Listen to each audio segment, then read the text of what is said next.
Time to check in with Chris Dimakos. He's our CJAD legal consultant, taking a look at some stories in the news now.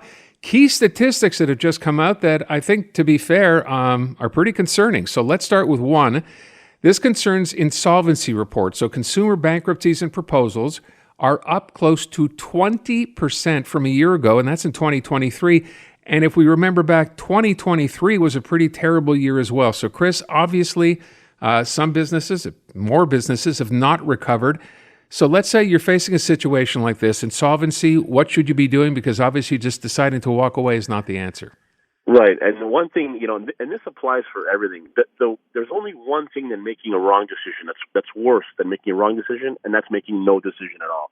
And you can recover from a wrong decision, but you can't recover from not doing anything and just letting things pile up and get worse. So we have laws in this country, and the laws are such that if you are a consumer or even if you are a business and you cannot meet your obligations, there are things you can do to mitigate the damage that is caused by that. So, for example, we talk about consumer proposals. You're absolutely right. Record high numbers this year following a record high year last year. And it just means that people right now in general are carrying record levels of debt. Their mortgage payments have increased. The money they saved over COVID has been exhausted. And now they're saying to themselves, I don't make ends meet. What do I do here? And the law allows you to file a formal proposal through a bankruptcy trustee to tell all your creditors, whether it's MasterCard, Visa, all the different lenders, and say, hey, look, I owe this much money, and can we make a deal here? Well, I'll pay you back 20%, 25% of the total bill, and we'll cap the interest, and we'll give me 3 or 4 or 5 years to pay that off with fixed payments. And what that does is it stops the bleeding. And there's no question. People say, well, is that going to affect my credit? Your credit is already affected. That's the last thing you should be concerned about.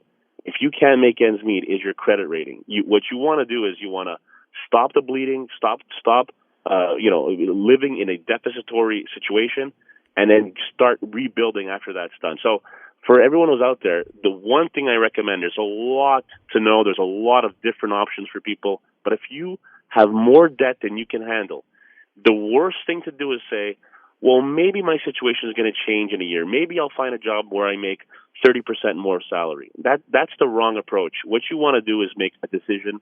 You want to have, if you need help, you got to get professional help to make those decisions. But you want to deal with it now before it gets too late. Because once you leave things go and once you don't act and they start building and building and building, situation gets worse. And sometimes legal proceedings are initiated, and it's hard to come back from that. So you want to be proactive when it comes to these things. So let me ask, and with respect to that, you go ahead and you follow through as you suggested just now. What happens when you're out of this, if we can see the light at the end of the tunnel here, and you want to build your credit rating? How hard is that to do?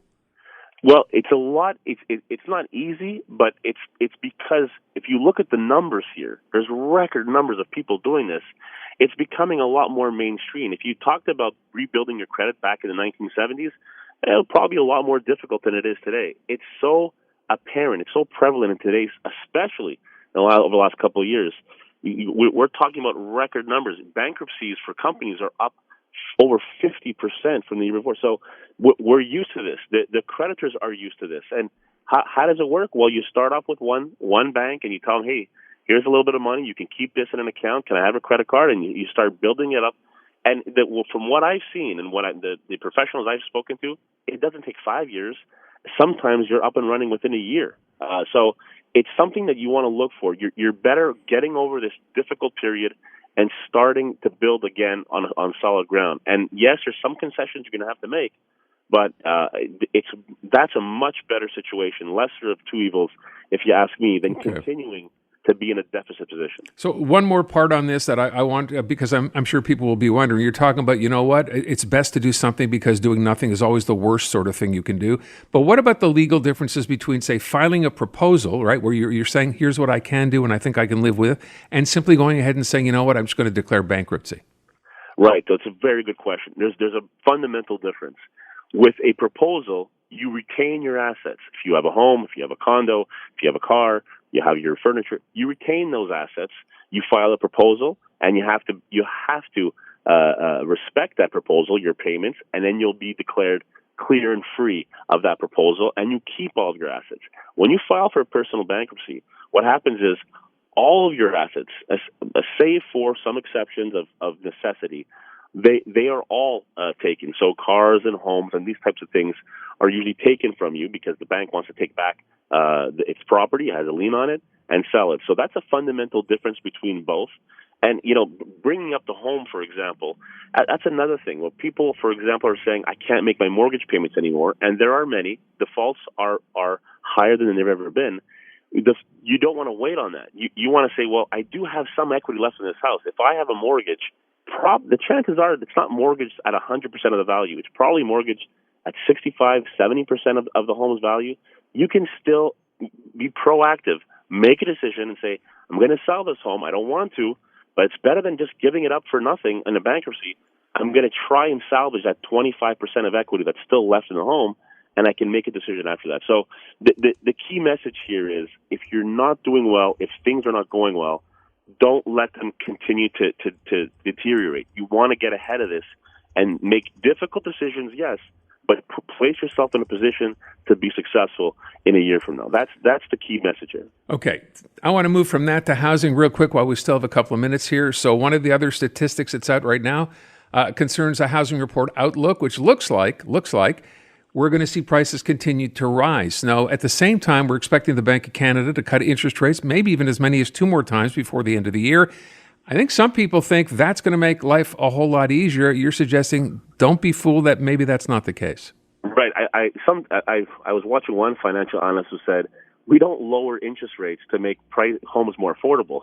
When we lower interest rates, homes go up in value. People can afford more, so that increases the value of homes. So what this report, which was issued by the CMHC for the outlook of 2024, what they're saying is home prices are going to remain the same for pretty much the most of 2024.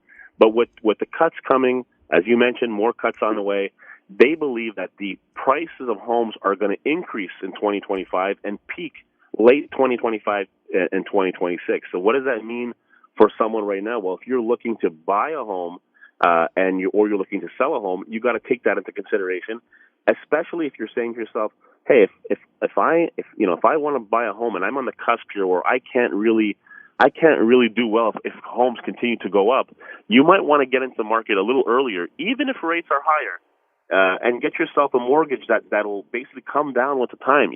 That's a decision you have to look for and make. So, for the most part, Canadians are in a very difficult position right now when it comes to unemployment, when it comes to insolvencies and credit card debt. It's a very difficult time. And I think what people should know is, given all of these things, and given the fact that our immigration levels are where they are, it's not going to have rents come down anytime soon. We're not going to have the prices of homes come down anytime soon. That's what they say. That's not what I say. That's what the experts are saying. So you have to look at that and consider all the different factors, and then start making some decisions to put yourself and your family in a position that can get through this financial storm that we're going through since COVID. Because it looks like it could be a seller's market again. You bring up a really good point, right? Interest rates go down. Suddenly, you're out there, and as you said, people can afford more because those rates have gone down, and then the market begins to change. So it's something to keep in mind. All right. Chris, thank you so much. Appreciate it. Thanks, Aaron.